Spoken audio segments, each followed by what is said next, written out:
Patris et Filii et Spiritus Sancti. Dominus Vobiscum. Sahabat peradaban kasih ekologis yang terkasih, selamat berjumpa dalam renungan harian bersama saya, Romo Alois Budi Purnomo PR, melalui channel ini. Semoga panjenengan selalu sehat, tetap semangat tanpa sambat, dan selalu bahagia, kebahagiaan yang bersumber dari Tuhan Allah kita. Mari kita awali perjumpaan kita dengan bersatu di dalam doa. Allah Bapa yang Maha Pengasih dan Penyayang, Engkau senantiasa melimpahkan rahmat, kerahiman, belas kasih dan bahkan pengampunan kepada kami orang-orang yang berdosa. Namun kami juga Kau undang untuk memiliki sifat yang sama, memiliki kerahiman, belas kasih, dan dengan rendah hati penuh syukur mengampuni orang-orang yang bersalah kepada kami. Bahkan kerap kali yang seperti ini tidak mudah, seperti diwartakan oleh Putramu Yesus Kristus. Kami hanya mau mohon pengampunan, tetapi betapa sulit kami mengampuni. Ajarilah kami agar kami semakin serupa dengan Dikau, sebagaimana dikehendaki Putramu, memiliki kemurahan hati dalam kerahiman, belas kasih, dan pengampunan kepada sesama, hingga hidup kami menjadi tanda damai sejahtera, kehadiran kerajaan-Mu di dunia ini. Demi Kristus Tuhan dan pengantara kami yang hidup dan berkuasa bersama Dikau dan Roh Kudus, Allah yang Maha Esa, sepanjang segala masa. Amin. Sahabat peradaban kasih ekologis yang terkasih, kita akan membaca Injil yang diwartakan kepada kita pada hari Selasa Prapaskah yang ketiga, yang dikutip dari Injil Matius bab 18 ayat 21 sampai 35. Sekali peristiwa, Petrus datang kepada Yesus dan berkata, "Tuhan, sampai berapa kalikah aku harus mengampuni saudaraku jika ia berbuat dosa terhadap aku? Sampai 7 kali?" Yesus berkata kepadanya, "Bukan, aku berkata kepadamu, bukan sampai 7 kali, melainkan sampai 70 kali 7 kali. Sebab hal kerajaan surga itu seumpama seorang raja yang hendak mengadakan perhitungan dengan hamba-hambanya. Ketika ia mulai mengadakan perhitungan itu, dihadapkanlah kepadanya seorang yang berhutang 10.000 talenta. Tetapi karena orang itu tidak mampu melunasi utangnya, raja itu memerintahkan supaya ia dijual beserta anak istri dan segala miliknya untuk membayar utangnya. Maka sujudlah hamba itu menyembah dia, katanya, 'Sabarlah dahulu, segala utangku akan kulunaskan.' Lalu tergeraklah hati raja itu oleh belas kasihan akan hamba itu, sehingga ia membebaskannya dan menghapuskan hutangnya. Tetapi ketika hamba itu keluar, ia bertemu dengan seorang hamba lain yang berutang 100 dinar kepadanya. Ia menangkap dan mencekik kawannya itu, katanya, 'Bayar hutangmu.' Maka sujudlah kawannya itu dan memohon kepadanya, 'Sabarlah dahulu, utangku itu akan kulunaskan.' Tetapi ia menolak dan menyerahkan kawannya itu ke dalam penjara sampai dilunaskan segala utang itu. Melihat itu, kawan-kawannya yang lain sangat sedih, lalu menyampaikan segala yang terjadi kepada tuan mereka. Maka Raja itu menyuruh memanggil hamba pertama tadi dan berkata kepadanya, "Hai hamba yang jahat, seluruh utangmu telah kuhapuskan karena engkau memohonnya kepadaku. Bukankah engkau pun harus mengasihani kawanmu seperti aku telah mengasihi engkau?"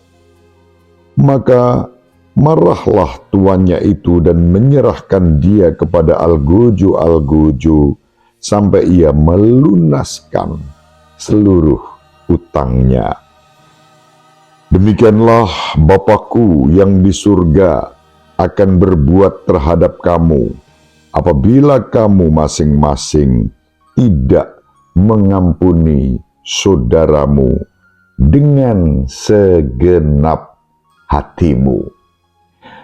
Demikianlah sabda Tuhan. Terpujilah Kristus.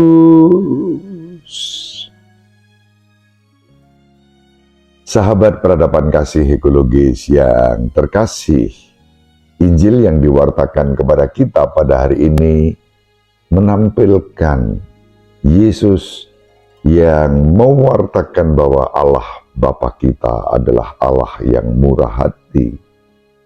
Kemurahan hati ditampakkan salah satunya melalui pengampunan. Terpicu oleh pertanyaan Petrus yang bertanya kepada Yesus, "Berapa kali kami harus mengampuni? 7 kali?" Dan Yesus memberikan jawaban lebih dari itu. Bukan hanya 7 kali dan orang merasa puas bangga. Tidak. Mengampuni dilakukan sebanyak 70 kali 7 kali. Sahabat peradaban kasih ekologis yang terkasih, angka ini merupakan simbolisme satu pengampunan yang tanpa batas. Dan itulah yang selalu dilimpahkan oleh Bapa kepada anak-anaknya. Maka kita membaca misalnya dalam kitab Mika bahwa dosa-dosa kita akan dibuang ke tubir-tubir laut. Atau dalam kitab para nabi, Nabi Yeremia, Nabi Yesekiel misalnya, menampilkan bagaimana Allah mengampuni. Atau kitab Nabi Yesaya, bahkan ada sabda yang mengatakan, "Semerah dosamu seperti kirmisi akan kuubah menjadi putih seperti salju." Sahabat peradaban kasih ekologis yang terkasih, inilah Bapa kita, Allah Bapa, yang menyatakan pengampunan kemurahan kepada kita. Namun, nah ini yang sering dilupakan, namun kita hanya bisa mengalami kemurahan hati Bapa yang seperti itu apabila kita juga mau mengampuni orang lain yang bersalah kepada kita. Ini yang kerap kali diabaikan. Dan di sini sebetulnya ada sesuatu yang dahsyat. Bagaimana pengampunan yang disediakan oleh Allah itu juga ditumpukan pada sikap kita. Allah akan mengampuni kita dengan pengampunan yang berlimpah-limpah. Asal kita juga mau mengampuni orang yang bersalah kepada kita. Itu dahsyat sekali. Maka kesulitannya bukan dari pihak Allah yang memberikan pengampunan untuk kita, melainkan kesulitan itu justru datang dari egoisme kita.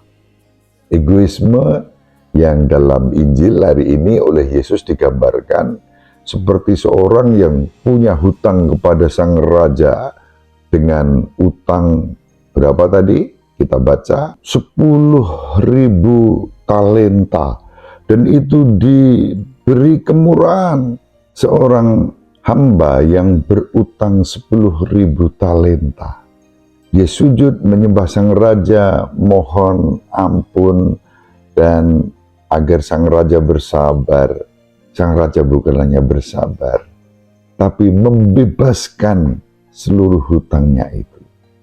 10.000 talenta. Kalau kita coba kalkulasi dalam hitung-hitungan, 1 talenta itu setara dengan upah selama 17 tahun. 1 talenta setara dengan upah atau gaji 17 tahun dan setara dengan 6.000 dinar. Itu kalau menggunakan perhitungan kitab suci. 1 dinar itu biasanya merupakan ukuran, ya, kita membaca dalam perumpamaan juga yang disampaikan Yesus, 1 dinar sehari itu upah yang layak. 1 dinar merupakan upah pekerja harian. Sehari 1 dinar. Kalau 1 talenta itu setara dengan upah 17 tahun, 10.000 talenta berarti setara dengan upah 170.000 tahun. Itu dahsyat sekali, gambaran tentang kemurahan hati yang membebaskan hutang hamba itu. Sayangnya hamba itu berperilaku buruk terhadap temannya. Temannya digambarkan dalam Injil tadi hanya punya utang 100 dinar. Jadi setara upah 100 hari dibandingkan dengan utangnya kepada sang raja yang setara 170.000 tahun. Tetapi hamba itu berlaku curang, tidak adil. Dia sudah mendapatkan belas kasih dan kemurahan hati. Dia sudah mendapatkan belas kasih dan kemurahan hati dari sang raja, tetapi dia mencekik leher temannya.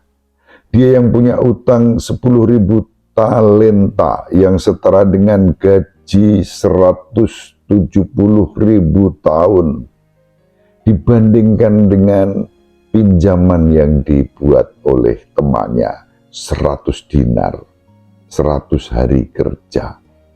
Tetapi dia berlaku tidak adil. Dia mencekik leher kawannya itu, meminta agar dilunaskan hutangnya. Padahal dia sudah dibebaskan dari 10.000 talenta, tapi justru mencekik leher kawannya yang hanya punya pinjaman 100 dinar. Sahabat peradaban kasih ekologis yang terkasih, inilah satu bentuk sikap tidak adil yang bisa menimpa siapa saja. Kita diajak untuk bukan hanya mohon pengampunan, kerahiman, belas kasih dari Bapa, tetapi juga kita dipanggil untuk mengampuni orang lain. Bahkan kerap kali dibandingkan dengan orang lain, bisa jadi dosa-dosa kita itu lebih besar, orang lain lebih kecil. Itu gambaran dari Injil pada hari ini. Yesus meminta kita untuk bermurah hati seperti Bapa, agar kita bisa mengalami kemurahan hatinya. Semoga bermanfaat. Ibu Maria selalu mendoakan kita, Bapak Yosef merestui kita dengan keheningannya. Semoga panjenengan semua sahabat peradaban kasih ekologis yang terkasih bersama seluruh anggota keluarga dimanapun berada, dibimbing, dilindungi, dan diberkati oleh Allah yang Maha Kuasa, Bapa dan Putra dan Roh Kudus. Amin. Terima kasih, salam sehat, tetap semangat tanpa sambat, selalu bahagia, kebahagiaan yang bersumber dari Tuhan Allah kita. Salve, shalom, salam sejahtera, berkah dalam. Sahabat peradaban kasih yang terkasih, sampai jumpa pada episode berikutnya. Terima kasih atas kebersamaan kita. Salam peradaban kasih ekologis, berkah dalam.